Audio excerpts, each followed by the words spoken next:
So with that, so with that, I thank Dr. Harriott for joining us today. Thank you. Thank you so much, Nikta, for that introduction. You are incredibly kind. And I thank all of you guys for joining in this morning. It really is a pleasure to be able to speak with all of you, to see all of you. I know that you guys are at different levels in your career, some high school, some undergraduate students. I have to shout out to Stefania, Mariana, and Julian, who I'm working with doing some research. But I wanted to impress upon you before I even start, talking about my career path, how incredibly exciting this time is for you guys in your career. This is really like the formative years for you guys. You're going to make some decisions that will change the entire trajectory of your life, and so this is probably one of the most exciting times of your life. And I'm glad to be able to somehow feed into it or inspire it in some way. So can you guys see my presentation okay? Yes, thumbs up, good. Yes, all right, we're good. I'm gonna go on presentation mode, okay.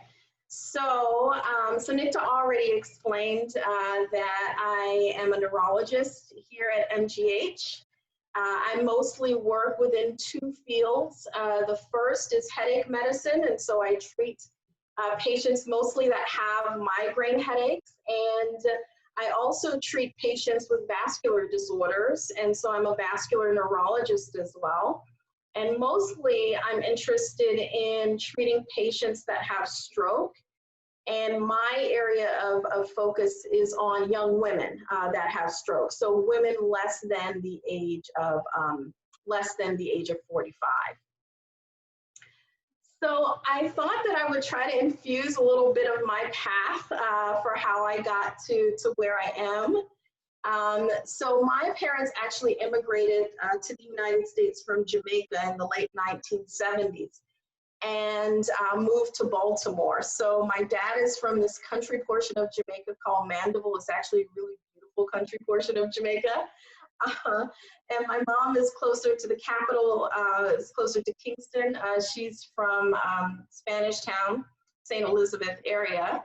And they both moved to Baltimore City, actually, from Jamaica. And I don't know if you guys have watched The Wire. I think The Wire was on like during my time, but it's basically a series that depicts Baltimore City in not the best light, but it's not what I was familiar with growing up. My dad is a pastor. My mom is a school teacher, and so I grew up in a very strict household. I actually grew up in this house.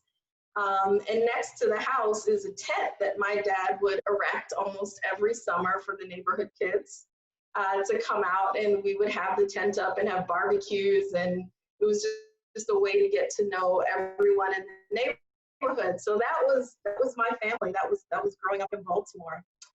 So I went to high school in Baltimore, lived most of my entire life in Baltimore, Maryland. I went to a high school that was called Baltimore Polytechnic Institute. And I think I might have mentioned to another student group before about the history of Poly and how important it was in integrating the school systems in the United States. So some of you might be familiar with Brown versus Board of Education, which integrated the school system. Well, it turns out that Thurgood Marshall was a lawyer living in Baltimore working for the NAACP, and a few Black kids that went to Frederick Douglass High School wanted to go to Baltimore Polytechnic High School, which was a STEM school.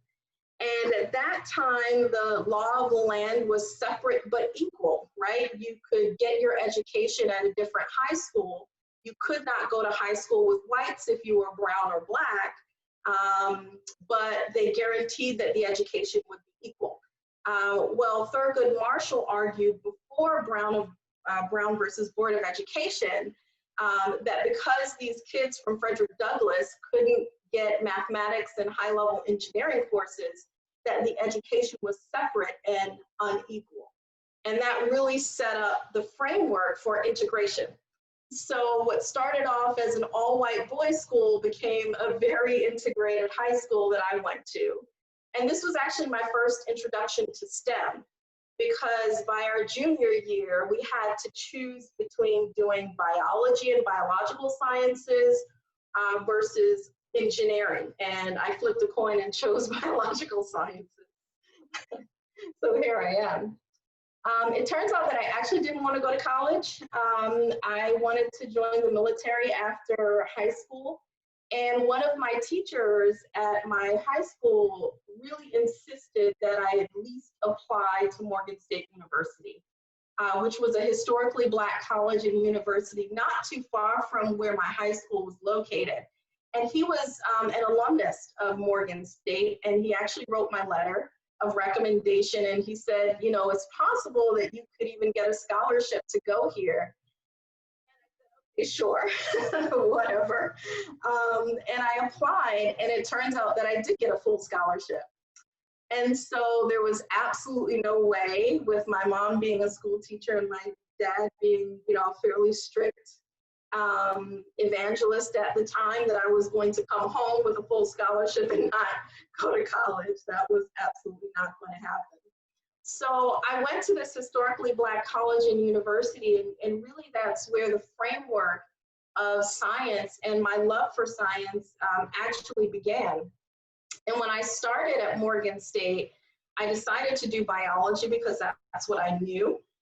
But I started off with inorganic chemistry courses because that's what I was horrible at when I was in high school. And so I took all of these inorganic chemistry courses, and I asked so many questions because I was afraid I was going to fail and lose my scholarship, that one of my lecturers said, well, are you really interested in this? If so, you might be interested in a summer research program. And so I said, okay.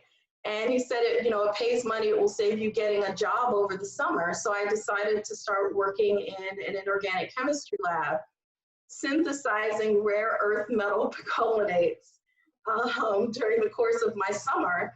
And I actually realized that I really loved working in the lab. And what was more important than just working in the lab was how I got to interact with a host of other students that were also deciding to work in the lab that summer. So I fell in love with science really at that time. And I was more interested in what other people were doing in the biological sciences than what I was doing in inorganic chemistry sciences. And so I talked to a few of my lecturers, and they said, there's this great program called the Mark U Star program. Maybe you want to join that program.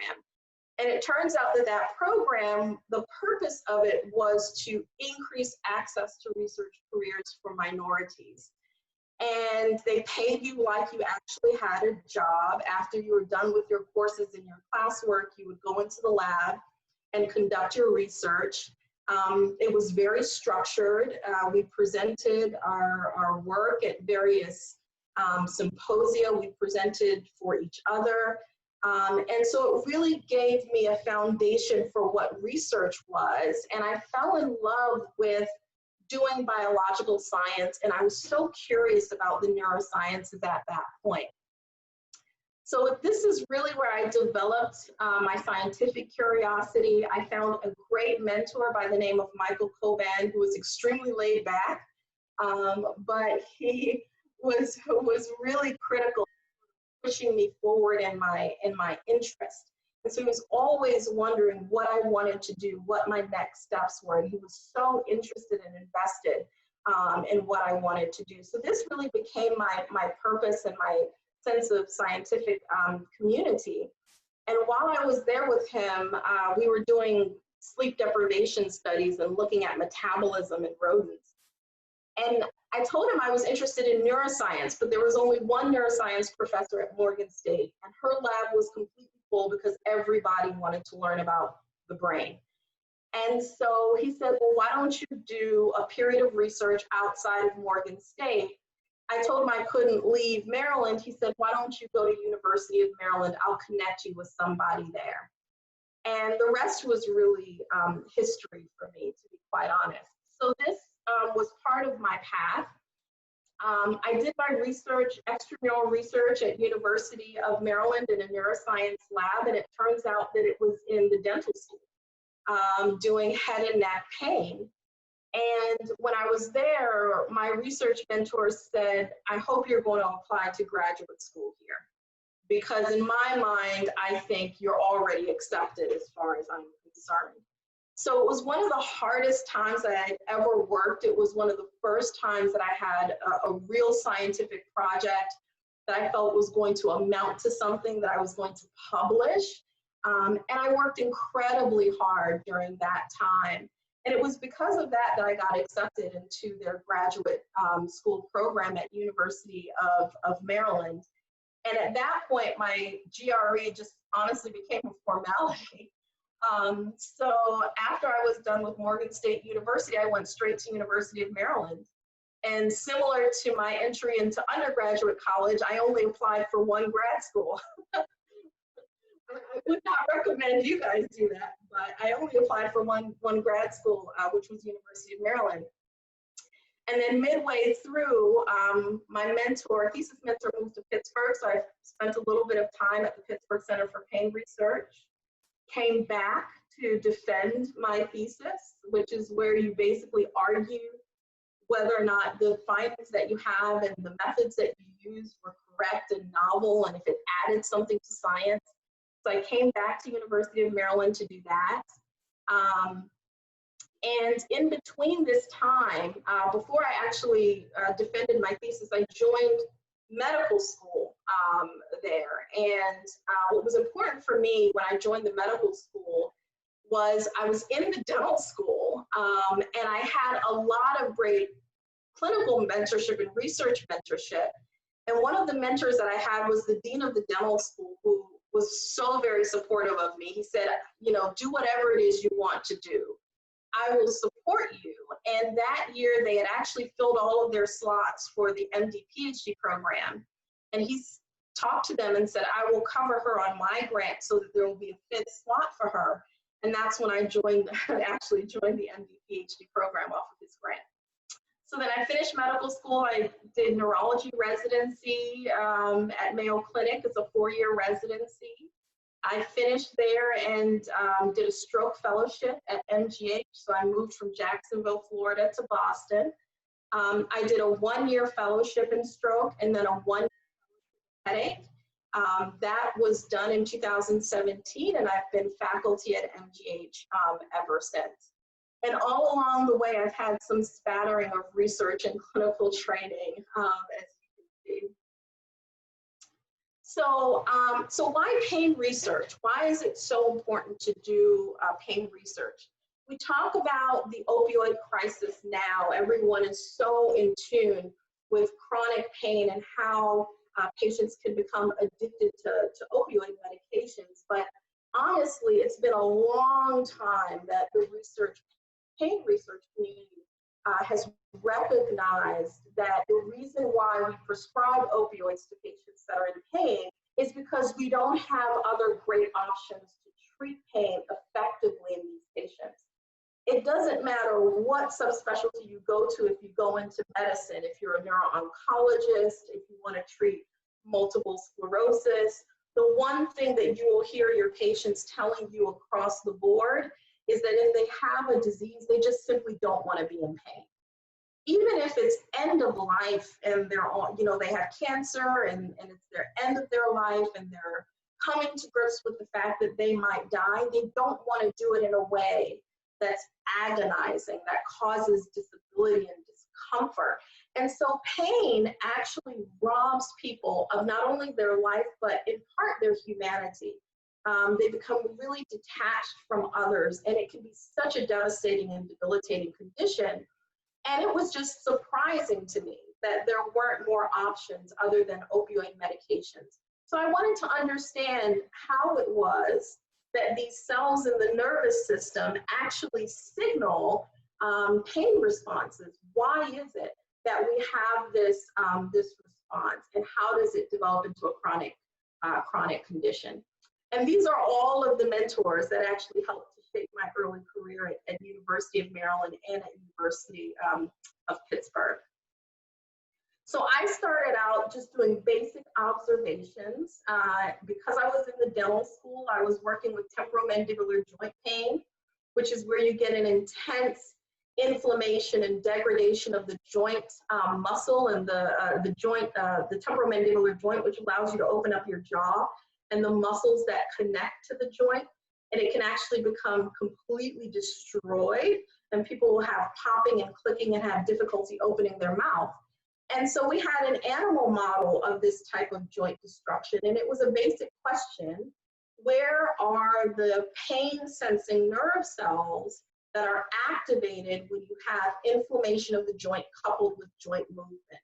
And this was the work that actually got me into grad school. It was published, and this publication came after I graduated from undergrad, about a year or so after I graduated, a couple of months after I graduated from undergrad. But most of the work that went into this publication was done when I was a part of that extramural research program at University of Maryland. So again, it just simply highlights that whatever you choose to do, make sure that you're all in, because it will pay off for you in the future. So then I started doing work with Michael Gold, who became my thesis mentor, and my interests were in trying to understand the electrical underpinning of these cells, these nerve cells that were activated whenever you had a painful condition or inflammation of a particular portion of the body, in this case, the temporomandibular joint. So I was actually able to record from nerve cells for the first time working with Michael Gold, and he was an absolutely amazing mentor. When I was doing my summer research training program, when I was still in undergrad, we would all give presentations to the faculty in the neuroscience department, and everyone would prepare for the questions that Michael had, because he was such a rigorous scientist that he would ask the most difficult questions that you could imagine, not because he was difficult, but because he knew so much. And so I knew at that point that he was the one that I wanted to mentor me through my thesis work. And so that's why I initially selected him as a mentor. And we actually became really, really close. He was so incredibly supportive and remains a mentor for me even today. So it turns out that you can take nerve cells and record their electrical activity. You can record not only their electrical activity, but you can record from the ion channels that are expressed by these nerve cells. So these ion channels are really unique. They're proteins that are within the membrane of the cell itself. Most of them are selective for certain types of charged particles. And when charged particles move across these ion channels, they create electricity. They create an ionic current. And you can measure that ionic current. And so that's exactly what I did. And I described this potassium current that was altered by inflammation of the joint. So then how did I move from temporomandibular joint disorders to migraine? Well, it turns out that my thesis mentor had really bad migraine attacks. He had migraine with aura, and he would bike in to work. And the days when he didn't come in were the days that he had a migraine aura event. Just as simple as that. And so it became an interesting topic in our lab, and something that I was interested in as a biological phenomenon. I said, well, this is a painful condition, and I'm working in pain in the head and neck.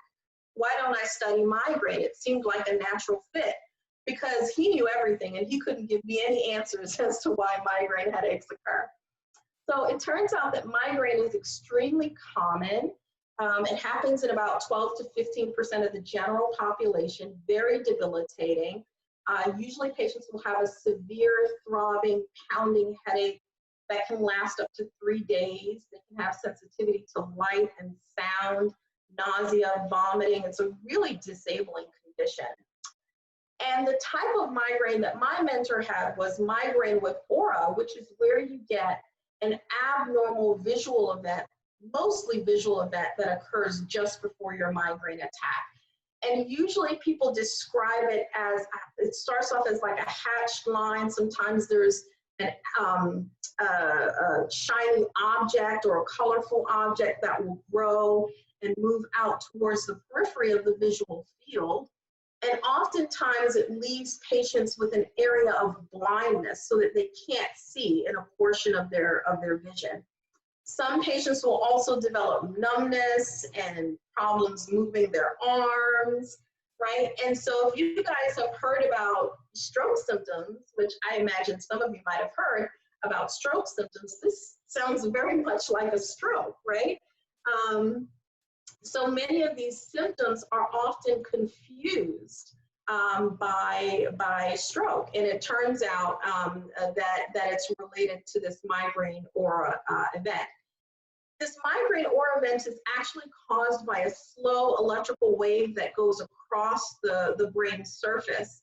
And we can actually create that slow electrical wave in animals, so we can create that wave in mice and in rats. And we can observe that same slow electrical wave in humans if we do a particular type of MRI study, which is really incredibly useful, because now we have a way that we can model this disease in animals. Migraine is much more common in women than in men, so I'm interested particularly in women's health. There's about a threefold increased risk of developing migraine if you're a female, so the prevalence is about 2 to 3 times as high in women as compared to men, for reasons that we don't quite yet understand, even though we think that they may be related to hormones. Men are clearly still affected, because my mentor was affected by it. It's just, it occurs more frequently in women than it does men. So there I was in the lab. This was my mentor, Michael Gold. This was Ronald Dubner. He was the one that actually funded my medical school PhD training while I was in the dental school. And this is just an example of a nerve cell that you can see. It's a live nerve cell on a cover slip. You can actually record electrical current from that nerve cell using this little pipette that you approach near to that nerve cell. And you hook that pipette up to all of these electronics to be able to measure very, very tiny electrical signals that are coming from this cell. So it's a combination of electrical engineering and neuroscience and biological science. And so I spent most of my time sitting at a rig like this, trying to understand the movement of ionic currents across ion channels in electrical cells in the brain. So what did I learn from all of my work during my PhD? Well, I learned a lot, actually. I learned that I was able to remove cells from animals that were likely the cells that responded to migraine or initiated migraine-like pain. Those cells actually receive signals from the coverings of the brain, a particular area of the brain called the meninges. This covering of the brain is a fibrous-like membrane, but it's a very active tissue. There are inflammatory cells and blood vessels and nerve cells that supply this area of the brain. And when you record from this area of these nerve cells that innervate this area of the coverings of the brain, you can actually record sodium currents, so ion channels that conduct sodium ions and create excitability in cells. You can record changes in calcium currents. You can record changes in chloride currents. And this was one of the first descriptions of a unique current that occurs in this cell called a calcium-dependent chloride current. We were also able to get Imitrex. I don't know if anyone on the call actually has migraine, but if anyone does, sumatriptan or Imitrex, you do that? Sumatriptan or Imitrex is one of the most commonly prescribed abortive medications for migraine. And it was originally formulated because the first thought was that it would constrict blood vessels. But we soon realized that it had an impact on nerve cells as well. So we got Imitrex from a drug company to see what it did to the ion channels that we recorded from. And it turns out that this particular drug blocked calcium currents in a dose-dependent way, and it also blocked potassium currents that we had recorded from previously, shifted the voltage dependence of activation of potassium currents that we had recorded from previously. So now we not only have the ability to be able to look at the mechanisms of electrical excitability in cells, but we also have the means to be able to understand how certain drugs that are very selective for migraine might work on pain-sensing nerve cells. So I put this in here to just simply mention that everything happens so quickly, even though it seems like forever when you're in medical school and you're getting your PhD, you're kind of trucking along. But really, when you look back on it, it really happens very, very quickly. So this was in 2007. It's What's the Buzz, which was a newsletter from University of Maryland. And this was the first time that they put out that I had received my first grant funding during my graduate years. And this was a pre-doctoral award.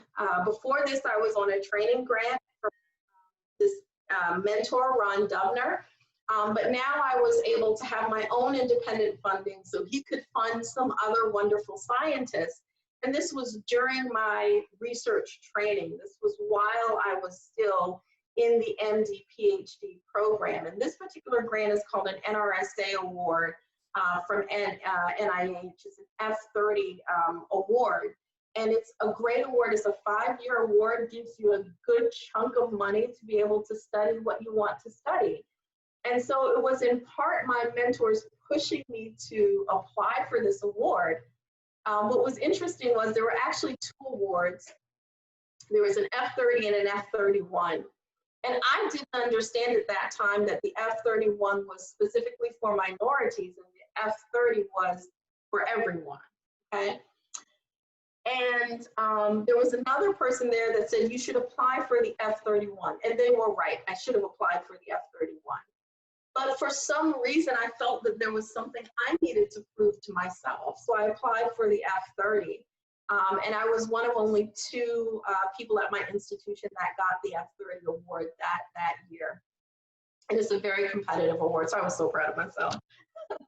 What was also interesting about this news feed is that this is another mentor of mine. This is Terry Rogers. And Terry Rogers was the director of the MD PhD program. If it wasn't for him saying, sure, we will make an extra slot for her to join the program and be part of the MD PhD community, then I would not have gotten my medical degree along with my PhD.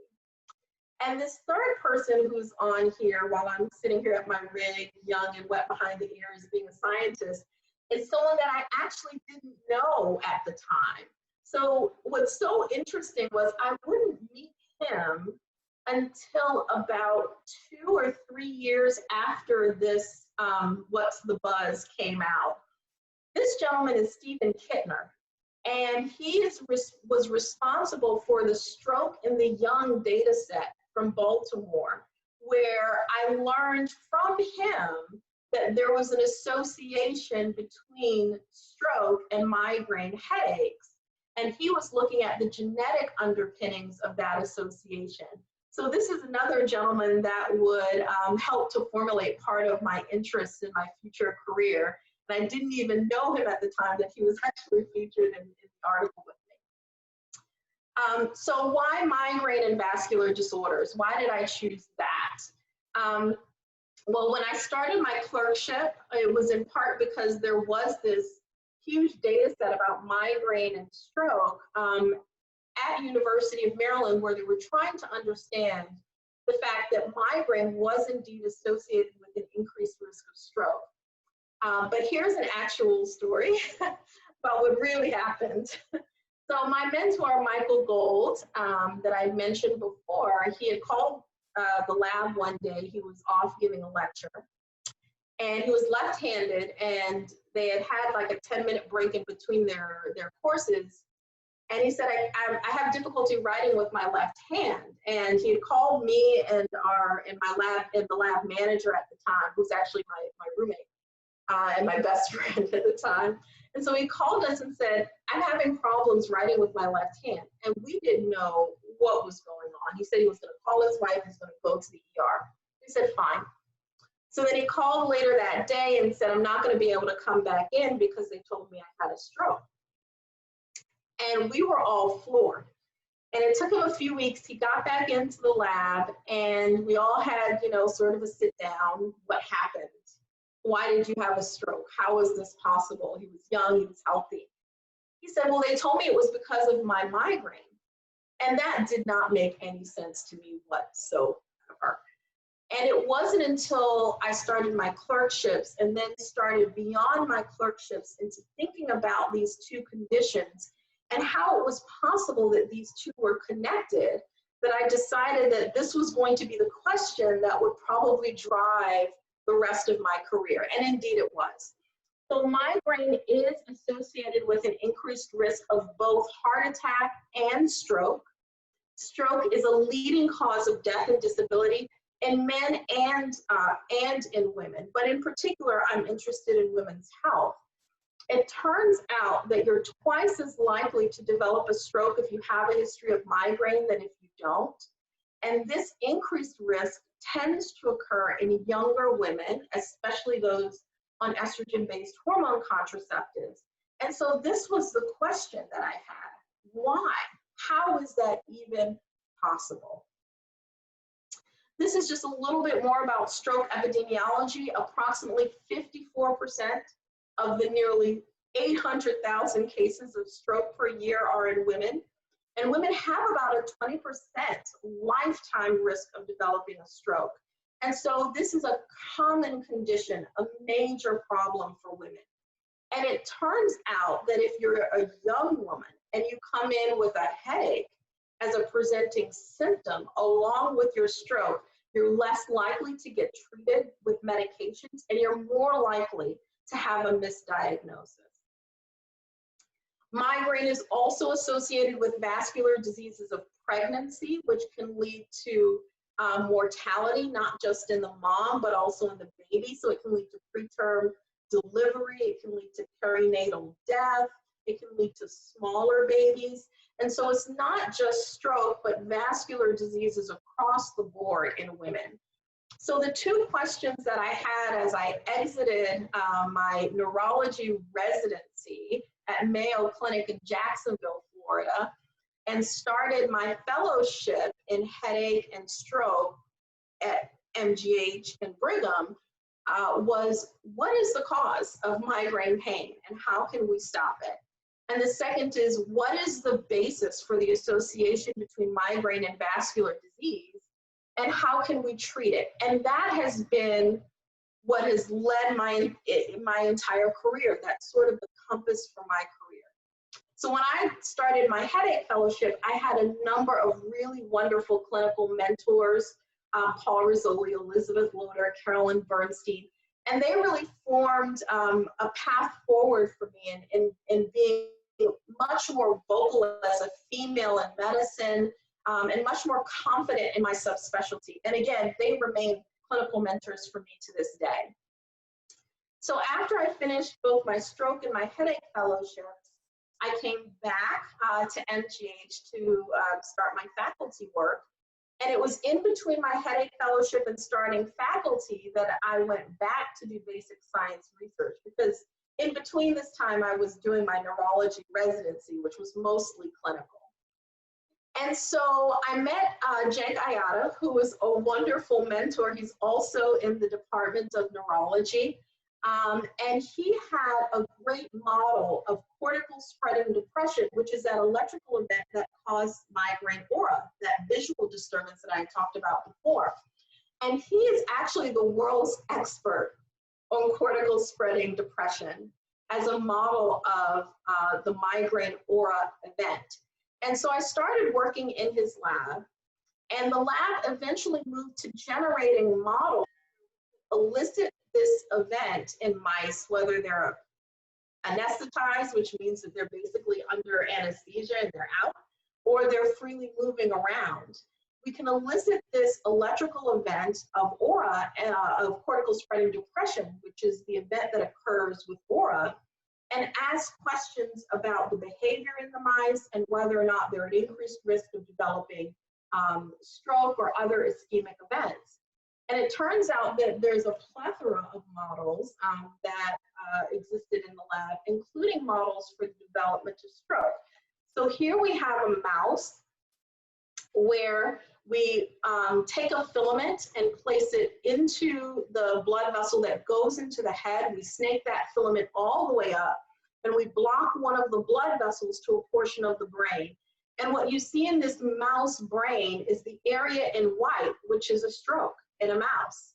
And you can actually look at behavior, you can remove tissue, you can look at what the volume of that stroke is and how severe that stroke is in an animal model.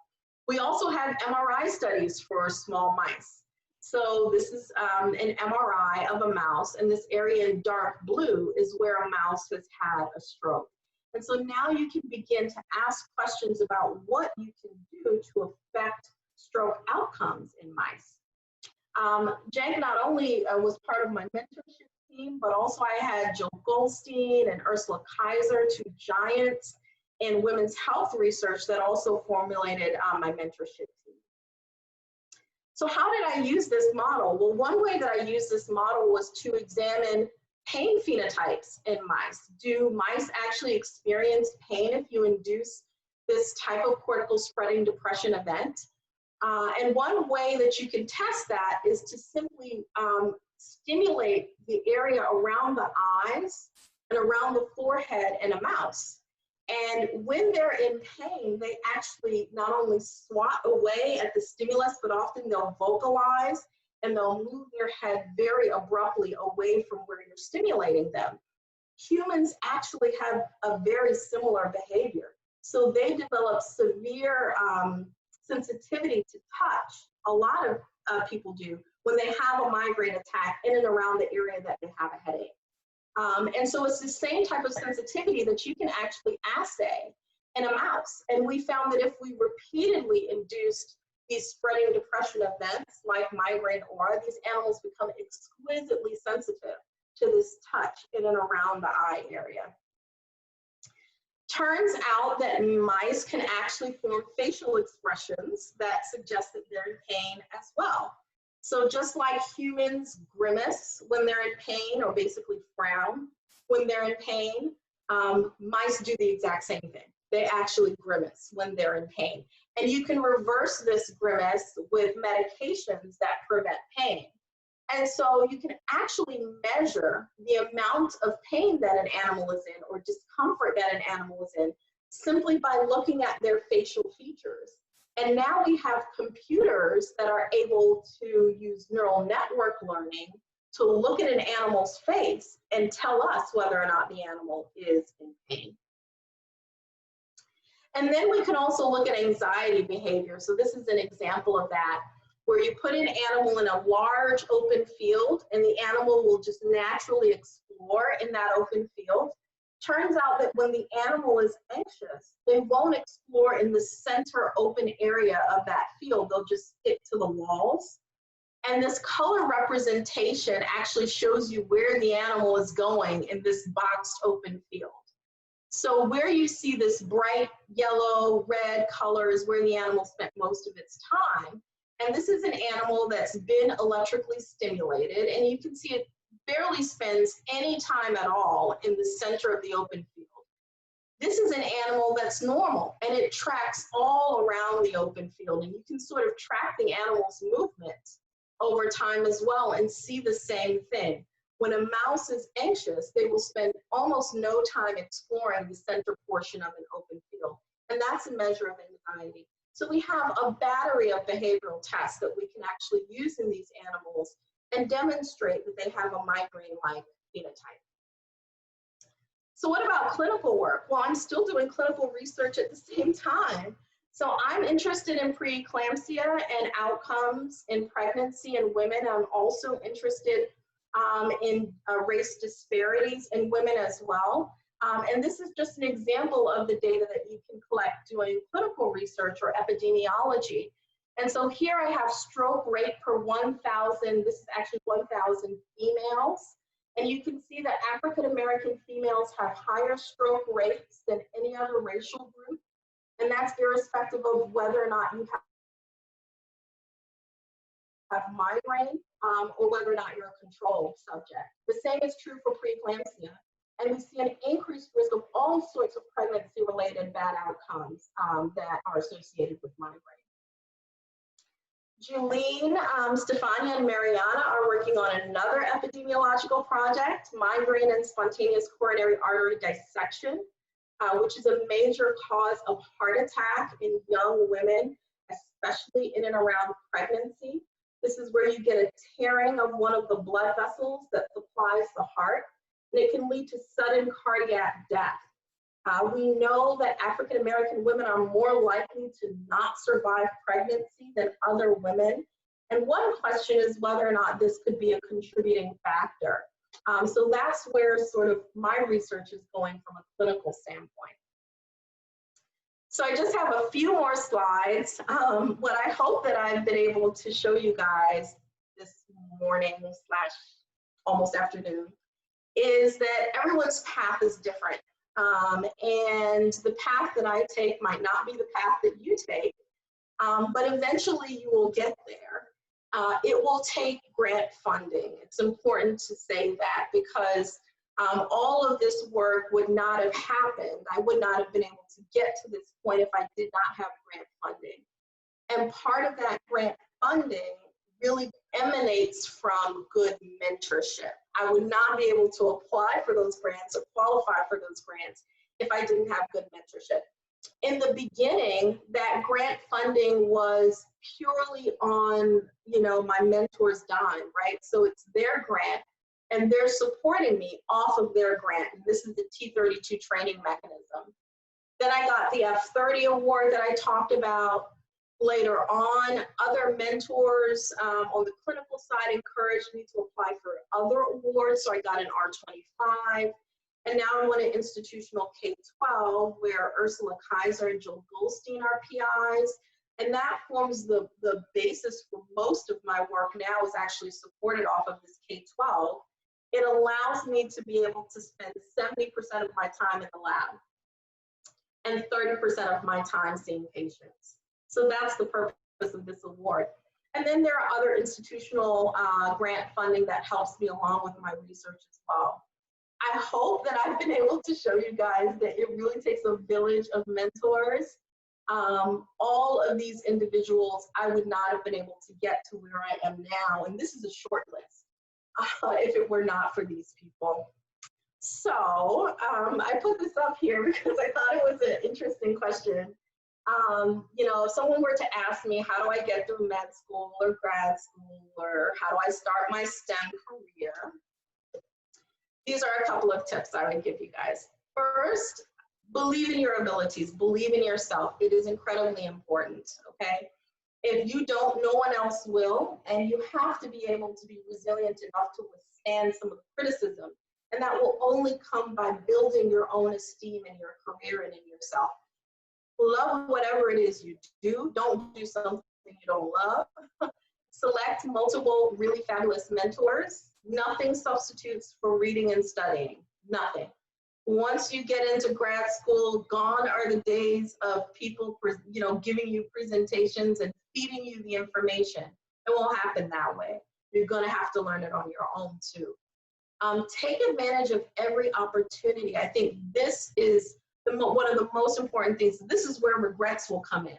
Not when you decide to change your mind or do something else or shift gears because it's not working for you. It's when you don't decide to take advantage of every opportunity to develop into a rigorous scientist, okay? Be passionate, be intentional about what you're doing. Don't just let time fly by because deadlines will pass, grants will pass, and you won't be on your game. Put in the work, present often. That's when you know whether or not your science cuts mustard. is when you present to other people in your field. Always aim to publish. There's no point in going about doing research if you're not discussing with your mentors what's going to happen at the end of this. What about publication? Ask them, try to publish, aim to publish. Make connections and friends, and you never know when your networks are going to become important for you. Be honest with yourself. Be very proud of your humble beginnings. I'm proud of mine. And adjust your strategy, but stay true to your goals. So those are the things that I would say. Okay. All right. Let me stop sharing now. And I'm sure there's some questions maybe in the chat room. Let's see. This is amazing. I just want to say a big, big thank you. You know, I'm certainly inspired. You started this talk by saying whatever you choose to do, make sure you're all in. And in this hour, I mean, it's clear that that's what you've done through your life. And I really thank you for sharing that with everyone today. So I'll pass it back on to Maddie, who will help us with the questions, because I think there's quite a bit of questions. Yes, so thank you guys for submitting your questions. We're going to try this and see how it goes for this session. Some did overlap, so I marked them as answered and kind of kept ones that'll cover the big topics that Dr. Harriott went over. Some will range from your experience, and also some will range to kind of more details on your research and kind of your field. So I'm going to share my screen, and hopefully it will work properly. There we go. And Dr. Harriott, these questions will populate on the screen like you see here. And then once you kind of address them, I can go to mark as answered, and they'll go through them, and we can get through as many as we can. And then whatever we can't get, I can maybe send you in a Google Doc and hopefully get those answered maybe at a later date. So feel free to start with this first question if you would like. Great. So what ways to prevent misdiagnosis in female patients? Wow, that is an amazing question. One of the first things that we absolutely have to do is raise awareness. And raising awareness not only relates to raising awareness to populations of patients that will have symptoms, right? So you want patients to know, what are the symptoms of a heart attack? What are the symptoms of a stroke? When should you call 911? What should you do? What should you not do? There are certain campaigns that are geared towards this, like the Go Red campaign by the American Heart Association. They have like a little tea and a whole event. But the problem is that many of those events are not geared towards women of color. So what do? I can tell you what I do. I'm involved in a network called Community Conversations. We go out to hair salons in the community. We do that once a month, sometimes twice a month. And this is done throughout the entire year. And the purpose is to have Black female doctors talking to Black patients about diseases and disorders that affect them. And so we talk a lot about stroke, depression, pain, heart attack, the whole gamut. Even though this community conversation is meant for the African American female population, this has been mirrored across ethnic groups and can be mirrored across ethnic groups. It's really just a way to create a safe space to have communication for populations of patients that are not reached. So you want to educate the patient population, you want to have public health campaigns, but honestly, part of it's also educating ourselves. You know, an emergency room doctor has to know that a woman less than 45 years of age can come into the emergency room with a heart attack or a stroke.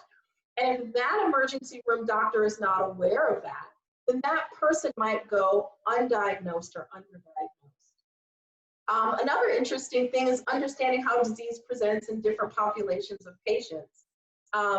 I just had read an article about this, but Black men that have migraine are more likely to be diagnosed as having probable migraine. And it's possible that part of the reason for that is because our description of migraine comes from one population of patients. And that formulates our criteria for diagnosing someone with migraine. So it ends up becoming a vicious cycle. And so part of it is raising awareness on multiple levels.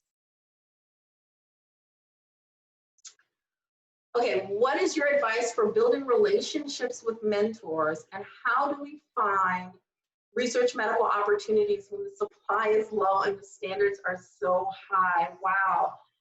Another amazing question. So what I would suggest is that if you're interested in research, let's say that you are in an undergraduate program, you're in college. The first thing that you might want to do is look into what is being offered by your department. The first program that I went into, the research program where I was doing chemistry research, that was actually being offered by the engineering department. It wasn't being offered by the biology department, but that was my entry into research. So ask your professors, ask your lecturers, ask your teachers, what are the opportunities? Do you have NIH-funded research careers? Do you have initiatives here? Are any of those things available here to do research? Let's say they say, no, we're a small community college, we're a small college, we don't have that opportunity here. You then want to ask them, what about other colleges and universities in my town? Might they have research-related programs where I can do research for a summer? Just like you're doing now, right? Or research for the year, what kind of they have. And once you start asking these questions as an undergraduate, believe me, they will know that you're serious. As a graduate student, once you get into the graduate level, there are going to be a host of opportunities, and the main thing is going to be connecting with the right mentor. So every mentorship experience is unique and different. You have to know what you meld with. I think across the board, there are probably some features of mentors that are constant that a mentor needs to have. A mentor has to be invested in your career, period. If they're not asking you about your career and your goals and your end game, I don't think that they're the right mentor for you. They have to be focused on where you're going, and they have to ask, what are your goals? Where do you see yourself? How do I get you there? How do I help to get you there? They're not going to drive you there. You're going to have to pound the pavement. But they can provide some soft soles, for your shoes as you pound the pavement through your career. So that's what I would say.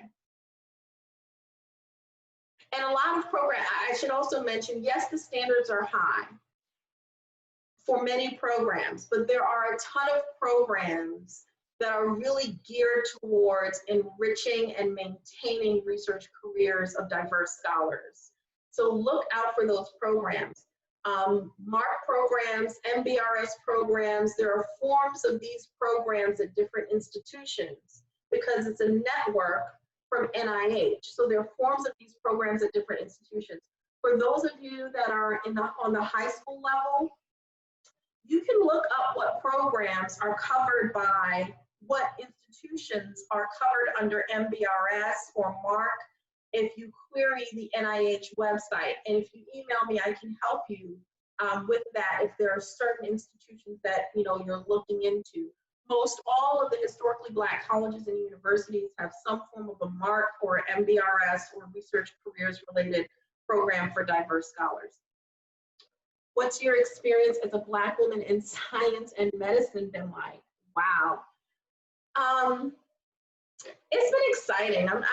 It's been exciting. Are there times when it's been challenging? Oh, absolutely, yes, right? The first challenge that I had was when I left Morgan State University, where it was majority minority, period. It was just a comfort zone. It was like a family. And I went to my first, what they call PWI, which is predominantly white institution, which is University of Maryland. I had to frame shift, I had to adjust, and I had to ask myself some really serious questions like, did I receive the same type of education as some of these students that are here? Did I receive the same experience? Am I as good as everybody else here doing research and in grad school? And I tested that theory out, and it didn't take long for me to figure out I am. You just simply have to be confident in yourself. And once you assert yourself, I was so bent on not wasting an opportunity once I actually got into college, that I became more assertive about my education. It's yours, you're paying for it. You're paying for it, or someone's paying for it. So you have to assert yourself, gain as much as you can, be a sponge. And if you have to work twice as hard, do that.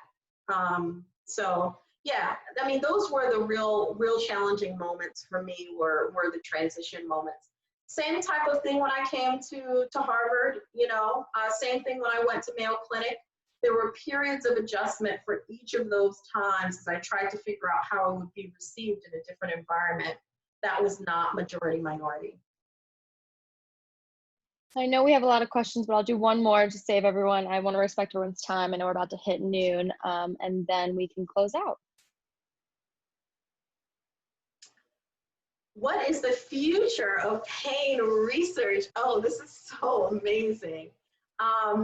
So there are a number of different things that people are looking into for pain research. The first is the neuromodulators. So there are a host of neuromodulatory devices. And the NIH has an initiative, it's called the HEAL Initiative, helping to end addiction long-term. And it's mostly focused on pumping money into pain research. It's a multi-billion-dollar subsection of NIH now that's focused on trying to combat opioid addiction and chronic pain. And so a lot of their requests for grant funding are for development of devices that are used to modulate the nervous system outside of the body for most things, but also implantable modulators as well. The same type of optogenetic research where you use blue light to activate an ion channel that opens up or closes to blue light, that can actually be used to modulate pain. And so we're finding out that there are also genetic ways in which we can target pain-sensing nerve cells in the body. That may be a little bit more scary for people to accept, this idea of genetic modulation, right? Changing someone's genetic code with an empty virus that basically inserts a particular gene into your gene code. But it can be used potentially in the future to change or alter the way that pain is signaled. Thank you so much for answering those questions. Sorry we couldn't get to them all, but I hope they were really great for everyone else to hear. Dr. Mejia, do you want to? I just want to say thank you. I am starting my week very, very inspired. I appreciate this. I'm sure all the students connecting appreciate your time, your energy, your enthusiasm. So thank you for being here with us today. And thank you, everyone. Madison, Ellen has left a link to a survey. We ask you to please fill it out so that it helps us continue to provide a wonderful Inspire series for you all. Thank you, everyone. Thank you, Dr. Harriott. Thank you, Dr. Thank you. Thank you. Thank you. Thank you. Thank you. Thank you so much. Thank you.